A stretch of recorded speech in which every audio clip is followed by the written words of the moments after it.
la academia y de nuestro campus. En sus orígenes, en este campus María Zambrano, fueron los estudiantes de Derecho de la Facultad de Ciencias Sociales, Jurídicas y de la Comunicación quienes, junto con los estudiantes de la Academia de Artillería, prepararon las comunicaciones que alentaron unos coloquios que han resultado sumamente fructíferos en todos estos años. Esta responsabilidad se ha ido ampliando a los estudiantes de las diferentes titulaciones, así como de los otros dos centros de nuestro campus, la Facultad de Educación y la Escuela de Ingeniería Informática. Es desde luego una verdadera alegría comprobar que ese objetivo de encuentro y convivencia para el reforzamiento de nuestros valores democráticos se ha ido cumpliendo y ampliando a lo largo de estos años. Quiero recordar que estos encuentros obtuvieron en su día uno de los más importantes premios que otorga anualmente el Ministerio de Defensa, en este caso en su edición de 2020, en la modalidad destinada a premiar las mejores prácticas en la docencia universitaria. Este galardón, que se exhibe ahora aquí en esta mesa a mi lado, ha supuesto un importante reconocimiento para nuestras tres instituciones, pues reconoce también esta rica colaboración de dos lustros con la Fundación Balsaín y la Academia de Artillería. Quiero aprovechar para agradecer aquí a los tres vicerrectores del campus, María Zambrano, que hayan sabido promover, apoyar y dar continuidad a estas jornadas. Los profesores José Vicente Álvarez, Juan José Garcillán y Agustín García Matilla. Otro de los méritos más importantes de esta iniciativa docente y de transferencia ha sido la adecuada selección de los ponentes y la brillantez de las ponencias inaugurales. Una prueba de ello era el haber podido contar hoy con el presidente del Comité Español de UNICEF, don Gustavo Suárez Pertierra, pero lamentablemente la trágica muerte de un familiar cercano nos impide contar con su presencia e impartir la conferencia inaugural que llevaba por título Fuerzas Armadas y Sociedad Democrática. Sin embargo, las circunstancias nos llevan a tener la posibilidad de escuchar las palabras del que desde el primer momento ha sido inspirador e impulsor de este encuentro, don Álvaro Gil Robles, quien nos hablará del significado y del sentido desde una perspectiva personal que permite una valoración global de todo lo que ha sucedido durante estos 10 años. No quiero extenderme mucho más, pero sí subrayar lo que tiene de simbólico este 10º encuentro. Siempre hemos querido que la enseñanza en la Universidad de Valladolid estuviera también muy vinculada a abordar los temas más relevantes que afectan a nuestra sociedad. A lo largo de estos 10 años, el Encuentro de Valores Democráticos y Fuerzas Armadas ha representado también un fiel reflejo de esta visión integradora y global de una enseñanza capaz de vincularse a los problemas de nuestro tiempo. En este sentido, la labor de este campus y de los tres centros que lo configuran es un ejemplo de esta práctica. Acabo con el firme deseo de que esta jornada tenga la continuidad que merece durante muchos años más. Muchas gracias a todos.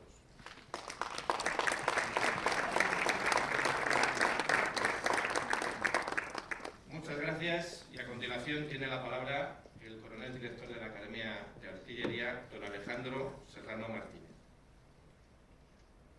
Muchas gracias, excelentísimo y magnífico rector de la Universidad de Valladolid, excelentísimo señor don Álvaro Gil Robles, representante de la Fundación Balsaín, excelentísimo señor vicerrector del campus María Zambrano de la Universidad de Valladolid, excelentísimas y excelentísimas autoridades, queridos profesores y alumnos de la Universidad de Valladolid en este campus María Zambrano y de la Academia de Artillería.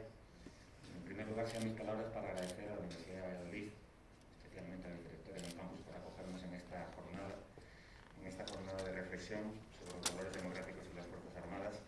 Quiero también agradecer el esfuerzo desarrollado durante todo este tiempo y este año materializado por los representantes de nuestras instituciones que han permitido la organización de un año más de este evento, a los alumnos por el esfuerzo de preparación de las ponencias y de reflexión sobre los temas que hemos propuesto, y en general a todos por su asistencia y por acompañarnos en este día. Como decía el rector, esta iniciativa cumple 10 años. Han sido 10 años de reflexión. Esta iniciativa surge con el objeto fundamental de fomentar las relaciones entre nuestros dos centros y el acercamiento entre nuestros alumnos. Se quería crear un foro de reflexión sobre temas relevantes de nuestra actualidad, relacionados con el entorno de seguridad, tanto en el ámbito global como en el ámbito nacional. Nuestros jóvenes universitarios que se educan ahora mismo para ser los líderes del futuro, tenían que tener una palabra en este momento para poder tener una palabra en el futuro. Tuve la fortuna de encontrarme en la academia cuando esta iniciativa debutó, hace ya 10 años, allá por el 2012, y también la fortuna de haber sido el representante encargado de entregar este premio Defensa, galardón merecido, que reconoció la contribución de esta iniciativa, como decía, a la promoción de la cultura de defensa y el acercamiento, a favorecer el acercamiento entre la universidad y la Academia de Artillería como representantes de nuestra sociedad civil, en este caso por los alumnos de la universidad, y las Fuerzas Armadas por los alumnos de la Academia de Artillería. Hoy lamentamos la ausencia del ministro Suárez Pertierra, pero con todo estoy convencido que vamos a abordar un tema muy importante. Lo que nos planteamos inicialmente fue, después de 10 años, regresar a nuestros orígenes y volver a la reflexión inicial. Durante estos 10 años se han abordado temas muy relevantes relacionados con el entorno de seguridad, como antes decía, el año pasado el cambio climático, la comunicación, el ciberespacio, etcétera, etcétera. Sin embargo, este era el momento de volver a nuestros orígenes y hacer una reflexión sobre los valores democráticos y las Fuerzas Armadas, los valores democráticos en general. Con la ambición, como en su momento apuntó el señor Gil Robles, de hacer una reflexión sobre esta reflexión, de pararnos a pensar realmente lo importante es que nos reunamos en este tipo de foros para tener una reflexión sobre estos temas trascendentes que ocupan nuestro día a día en este mundo tan globalizado y que realmente van a marcar nuestro futuro. Por eso los temas de hoy son tan relevantes, por eso estos dos paneles en los que vamos a abordar inicialmente la acción exterior de las Fuerzas Armadas como una extensión de la acción exterior del Estado en esa promoción de los valores democráticos, del entorno de seguridad y de estabilidad más allá de nuestras fronteras, y luego un tema tan sumamente relevante como es la cultura de defensa europea y más en estos momentos de incertidumbre y de conflicto en Ucrania. Estoy convencido que todos vamos a sacar muchísimo partido de esta reflexión, insisto en esta palabra porque creo que esta es la clave del encuentro, ser capaces de reflexionar sobre los temas que nos ocupan, teniendo en cuenta que esto nos educa para el futuro, porque aquí están los líderes del mañana y son ustedes los que van a asumir la responsabilidad de entender cómo es el mundo de hoy para poder anticipar cómo será el mundo de mañana y dirigirnos hacia un futuro mucho mejor. Muchas gracias.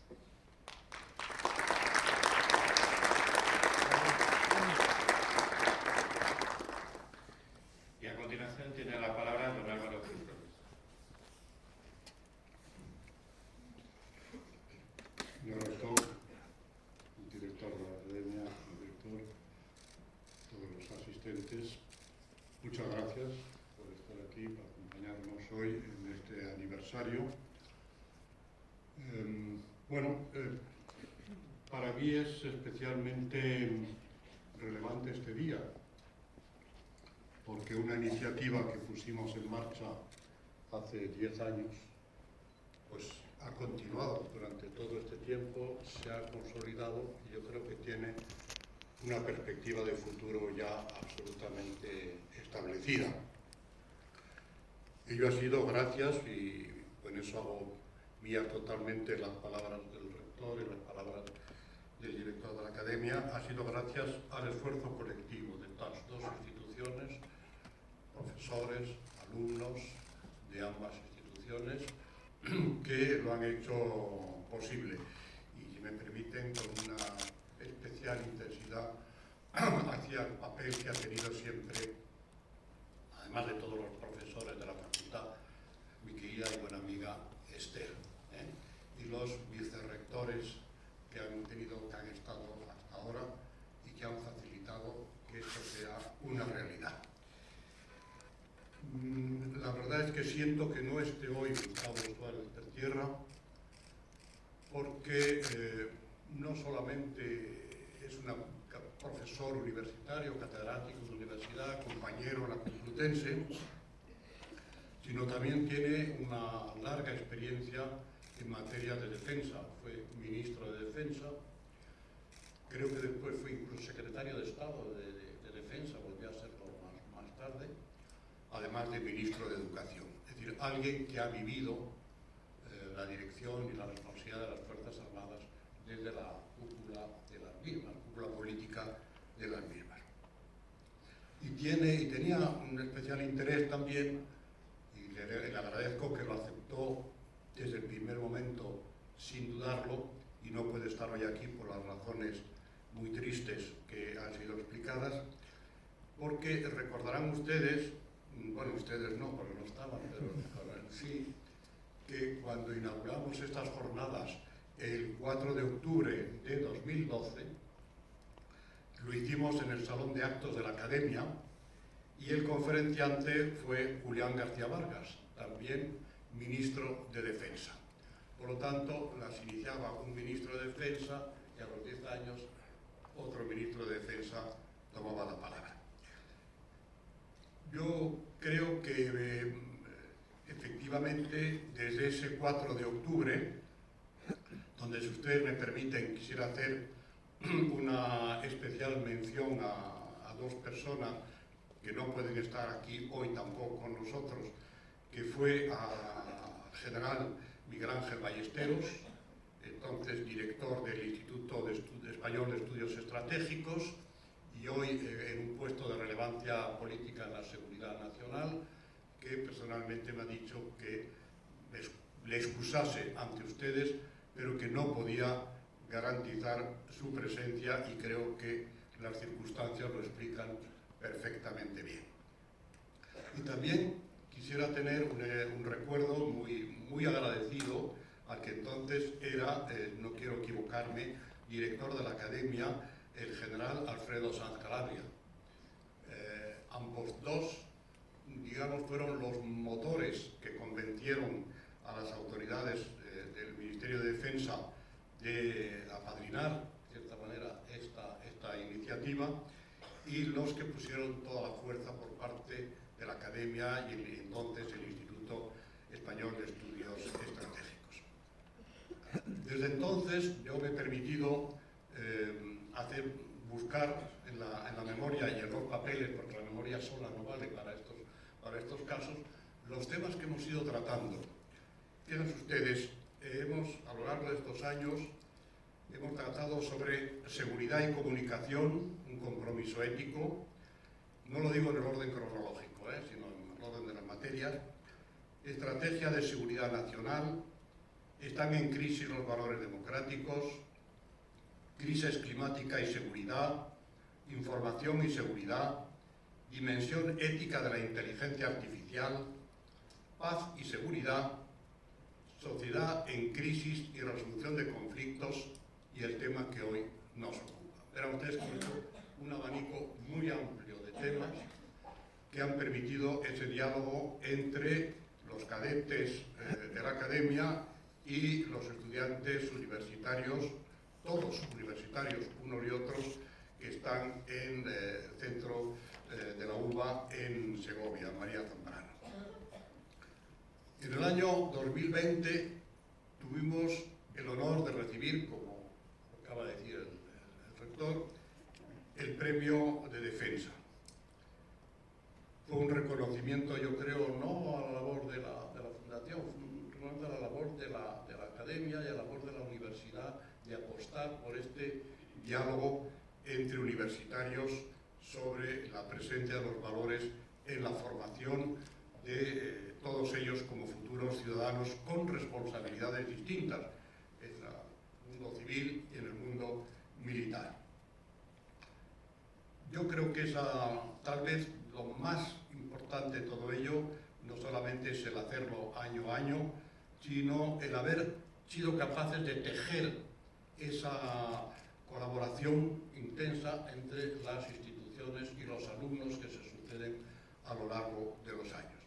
Por tanto, mi agradecimiento a todos, absolutamente a todos los que han hecho posible esto. Y obviamente a los estudiantes universitarios de ambas instituciones. Y ahora me permitirán ustedes que no era mi intención, pero visto que no tenemos ponente, realizar una pequeña reflexión sobre el porqué de esta iniciativa, por qué la Fundación Balsaín, que entonces yo dirigía y hoy presido, lanzó esta idea. Como tantas cosas en la vida, lo verán ustedes después en su trayectoria profesional, las experiencias personales tienen un peso muchas veces decisivo en el camino y en las iniciativas que después uno tiene que tomar o impulsar.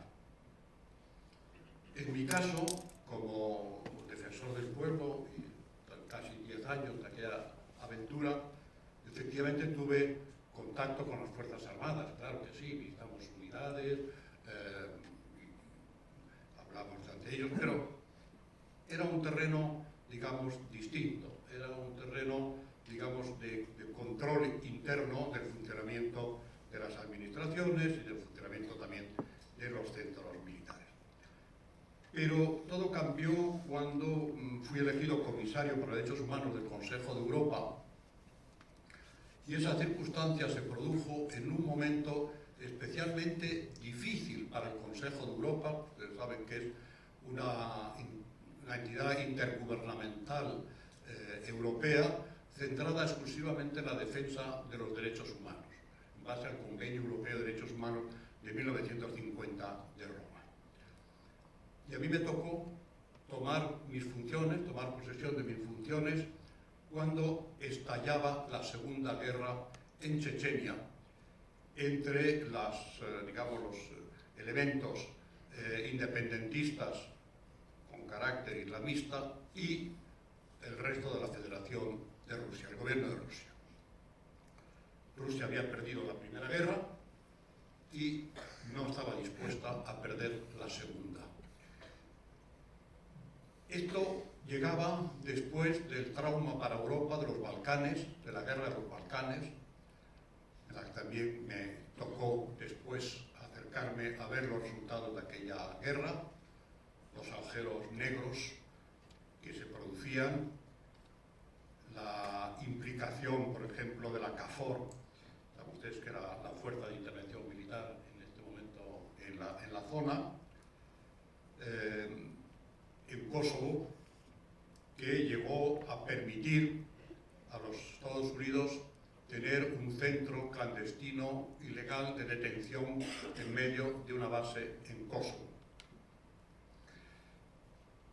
Fíjense ustedes el que habla, que se acerca porque hubo una denuncia a ver esa base, y frente a la irritación de los oficiales americanos, el general francés dijo: no, adelante, que entre el comisario y que lo vea.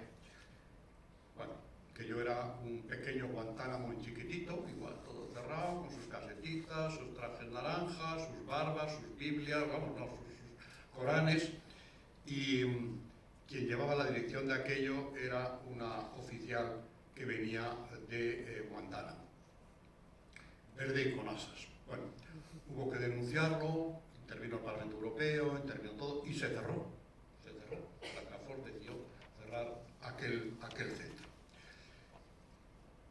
¿Qué significaba esto? Significaba que aquel general, que a mí se me quedó grabado, francés, cuando autorizó esa visita sabía lo que iba a pasar. Por lo tanto, para él era muy importante que la imagen de las Fuerzas Armadas que estaban allí, la KFOR, no hubiese duda de que estaban para defender criterios democráticos y actuar en función de las reglas democráticas. Y no quería que se hiciese responsable o se achacase a esas Fuerzas Armadas ese grano, ese mal que estaba produciéndose allí. Fue realmente muy revelador, muy importante, y a mí me marcó para muchas cosas. Y en esa guerra me perdonarán ustedes, la guerra de Chechenia, pues tuve que vivirla también desde el primer momento, con esos helicópteros que ven ustedes en las películas, visitando las zonas desde donde se estaba bombardeando la ciudad de Grozny, Gudermes y otras posteriores. No es lo mismo ver la guerra en la televisión que ver la guerra en el terreno.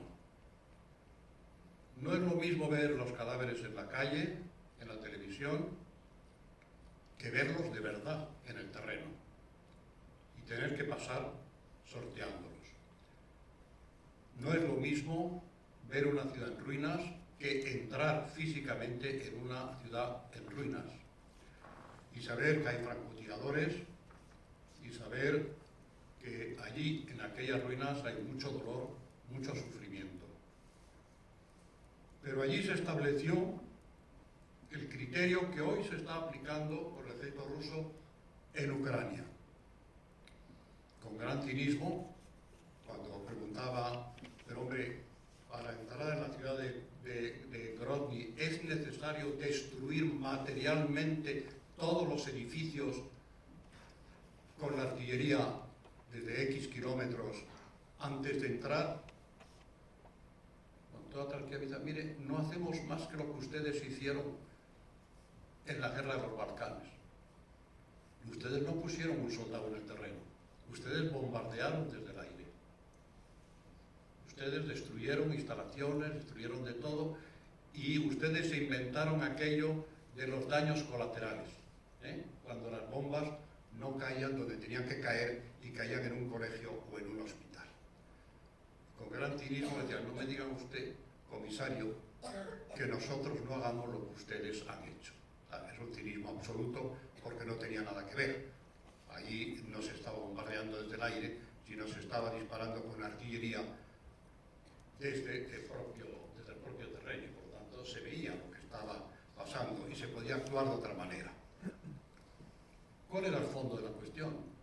El fondo de la cuestión es, en la Primera Guerra he perdido miles de soldados en el cuerpo a cuerpo de las ruinas de Grozny, y en esta Segunda Guerra no voy a perder esos hombres. Cuando entre ya no habrá prácticamente nadie y por lo tanto mis bajas serán mínimas. Es un planteamiento de una frialdad que lo estamos viviendo en esta misma guerra. Y obviamente eso choca con la formación de un ejército en el cual, siendo la guerra obviamente un instrumento que produce la muerte, eso no hay duda, eso no quiere decir que se puede producir cualquier muerte de cualquier manera y cualquier destrucción y de cualquier manera. Hay reglas que nos hemos dado las sociedades civilizadas. Cuando en esas Fuerzas Armadas falta la formación en ética y en valores, evidentemente hay algo que no funciona.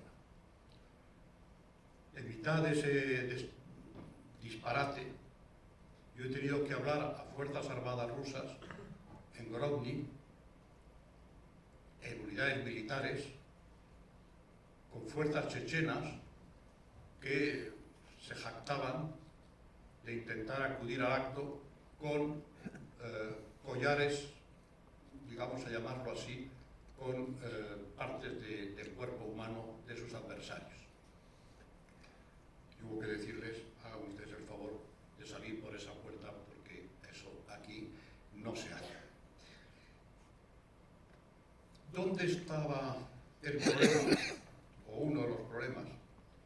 En que ese ejército jamás ha sido formado en valores. Ese ejército ha sido formado en el valor de la fuerza y en el valor de que esa fuerza se imponga a los demás, cueste lo que cueste y al precio que cueste. Y eso es tremendo, porque los oficiales no entendían que había límites en esa guerra. Y si los oficiales no lo entienden, obviamente la clase de tropa menos todavía. Si a eso añaden ustedes que quienes combatían eran soldados a los que yo personalmente creo que es muy difícil acusarles de nada, porque chiquitos de 19 años, 18 años, llevados por la gleba, porque se hizo militar obligatorio, a un territorio enemigo, donde sabían que tenían enfrente un combatiente cruel, y además muy buen combatiente y muy duro, como era el checheno, que si sabían que eran prisioneros les iban a degollar. Prácticamente todos ellos consumían drogas para poder salir en las actividades que le tocaban hacer. Estaban drogados. Y un soldado drogado, lleno de miedo, sin ninguna formación previa, hace cualquier cosa. Mata antes de que le maten a quien sea, civil, no civil, lo que fuere. Con oficiales que además le alientan.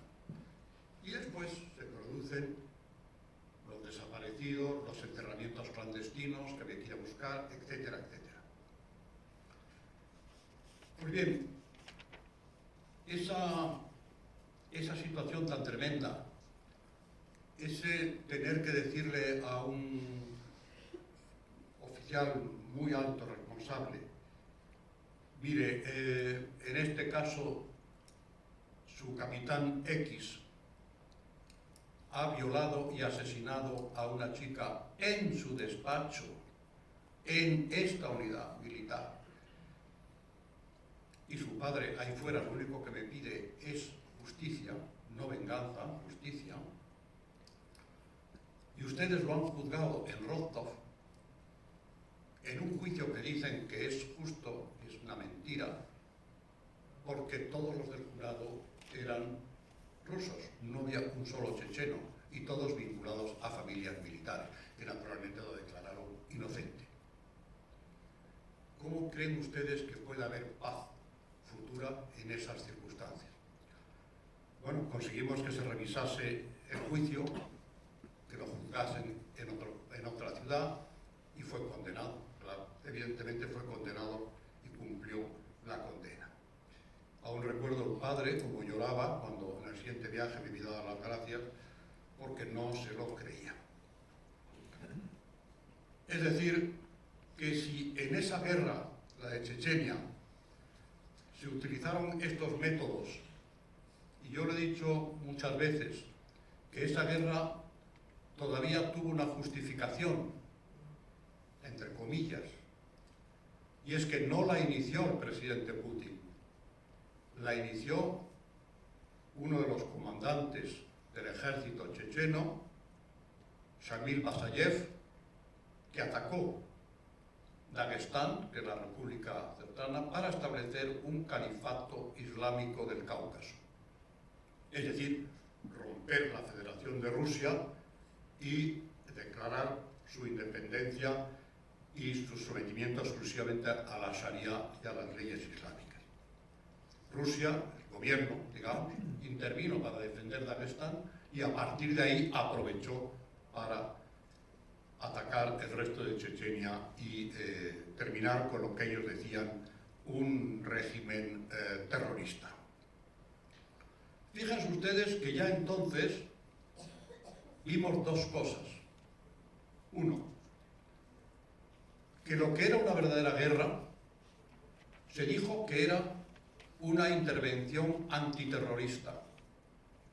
Es decir, el uso del lenguaje en el orden nacional e internacional, sobre todo en el internacional, para decirnos no estamos en una guerra, estamos en una operación antiterrorista. ¿Por qué? Bueno, se trataba de escapar del convenio de Ginebra, de los 4 convenios de Ginebra, en los cuales la guerra tiene unas reglas que hay que respetar. Si la llamo guerra, si no la llamo guerra, es otra cosa interna, de orden interno, y por lo tanto estoy fuera, creían ellos, del convenio de Ginebra. Hoy, la guerra de Ucrania no se llama guerra de Ucrania, se llama operación especial, siguiendo esta tradición que empezó hace 20 años ya en Chechenia. llama operación especial, que obviamente todo el mundo sabe en Rusia que es una guerra y en el mundo es una guerra, para intentar escapar de que me digan usted está sometido a las reglas de la guerra establecidas en los convenios de Ginebra. El segundo factor que hemos visto es que ese ejército le falta toda motivación y le falta formación, lo mismo que vimos que pasaba en Chechenia. Sustituye la formación por la brutalidad y la venganza. Por eso las barbaridades que hemos visto de la población civil muerta. No me extraña absolutamente nada, porque he visto eso mismo, los cadáveres atados de las manos en los pueblos a la salida de una operación de seguridad, entre comillas, o las fosas comunes donde había que buscar a los desaparecidos. ¿Es responsabilidad del soldado de base?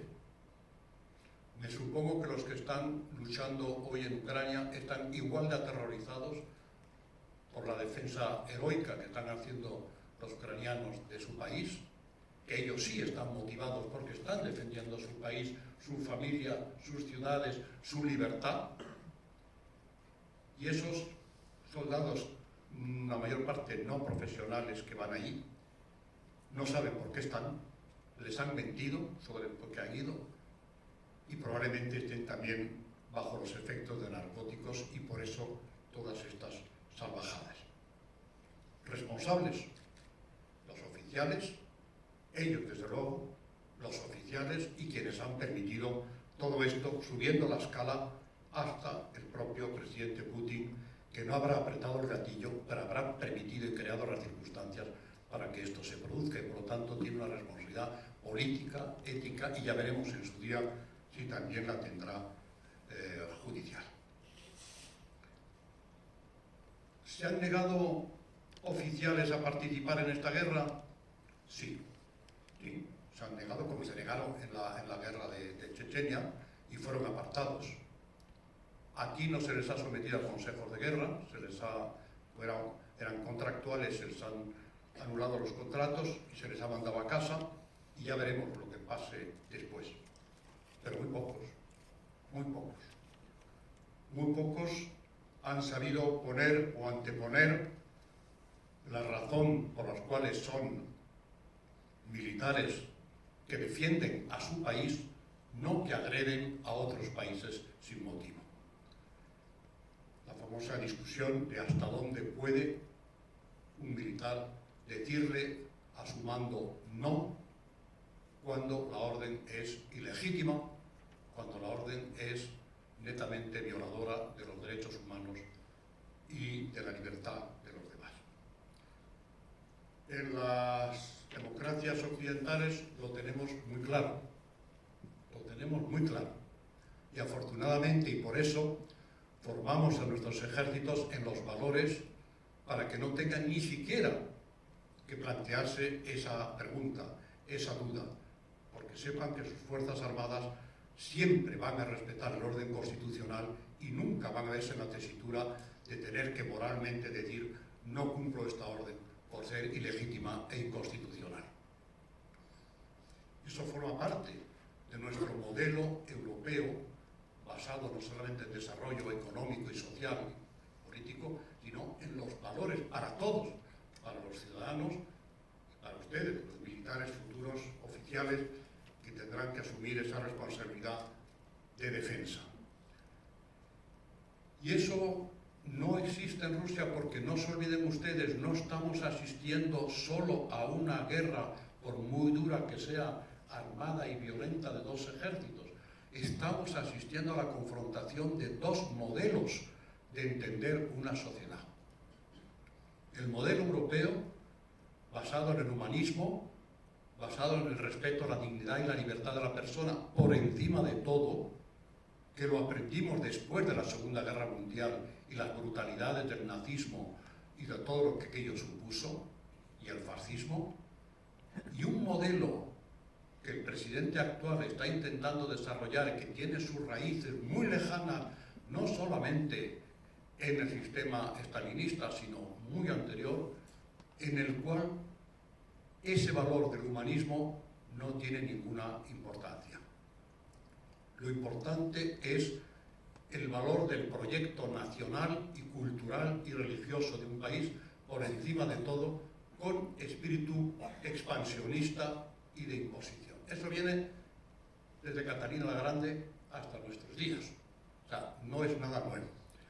Lo nuevo es que efectivamente en el siglo XXI todavía haya gobernantes que quieran mantener ese modelo expansionista, agresivo, y que se olvide a la persona y los valores de la persona y, desde luego, niegue los principios de la democracia. El presidente Putin hoy ha conseguido dos cosas. Uno, poner en marcha ese modelo agresivo con la guerra de Ucrania, como lo hizo con Crimea, como lo ha hecho antes. Y segundo, eliminar bajo el principio de la vertical del poder, de la pirámide, que decía nuestra buena amiga Pilar Bonet, establecer todas las instituciones que antes eran democráticas bajo su autoridad. Hoy no hay democracia en Rusia. No hay poder judicial independiente, no hay parlamento independiente, es el partido único que hace lo que le dice su amo, no hay partidos políticos, no hay prensa libre, Radio Eco Moscú, a donde yo iba a hablar, está cerrada, la Escuela de Estudios Políticos de Moscú está en el exilio, los que se oponen se declaran enemigos del pueblo, etcétera, etcétera, etcétera. Es una dictadura establecida internamente. Por lo tanto, hemos dado una marcha atrás tremenda.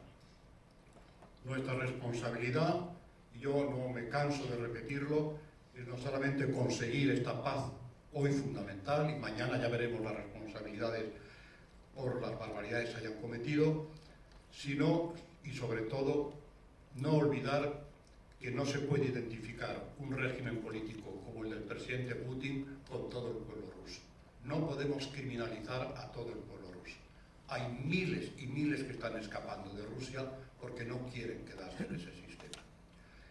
Y hay una sociedad intoxicada y habrá que recuperar, para la paz de todos nosotros, tenemos que recuperar a esa Rusia a ser posible lo más democrática posible. Si no, siempre tendremos el peligro de la confrontación y de la inseguridad. Y ahí termino en ese proyecto de ejército europeo, en la que espero que en el futuro ustedes, futuros oficiales, tengan un papel.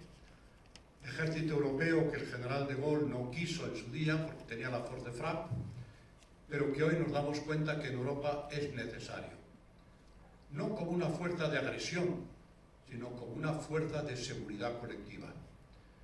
Eso es absolutamente necesario, un esfuerzo económico y común de todos los países para no depender de terceros que nos van a imponer sus reglas. ¿Quiénes son los terceros? Obviamente los poderosos que están en la OTAN y los Estados Unidos. Europa tiene que defender su propio modelo frente a un modelo como es lo de los Estados Unidos o un modelo como puede ser el de Rusia o el chino o otro. Nosotros tenemos el nuestro basado en la libertad, basado en el respeto a los derechos humanos y basado en respeto al orden internacional. Todos los países europeos han firmado los convenios de Ginebra, han firmado y aceptado la legitimación del Tribunal Penal Internacional, cosa que no han hecho al día de hoy ni Estados Unidos ni Rusia.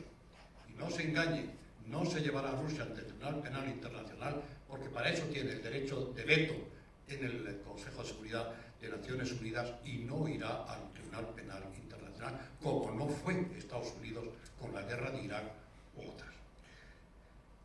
Deberíamos hacer un esfuerzo común colectivo para entender que estas posiciones no son aceptables para el futuro, son inseguridad para todos y Europa tiene que ser un ejemplo en ese terreno y es los futuros ciudadanos universitarios, cadetes, los que tendrán esa responsabilidad de hacerlo efectivo.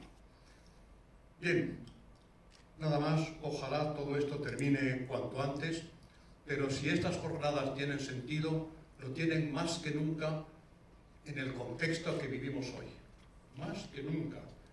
Para nosotros, los que vestimos el traje civil, porque tenemos que ser ciudadanos y asumir nuestras responsabilidades en nuestra sociedad para que nunca se llegue a una cosa así, y ustedes que el día de mañana tendrán que dirigir esas fuerzas, tendrán que vestir un uniforme y pensar, siempre pensar, que cuando se aprieta el botón de una batería que tira cohetes o una unidad de artillería, detrás, aunque no los vean, al final hay seres humanos. Y eso lo tenemos que tener siempre presente. Nada más, muchas gracias a todos.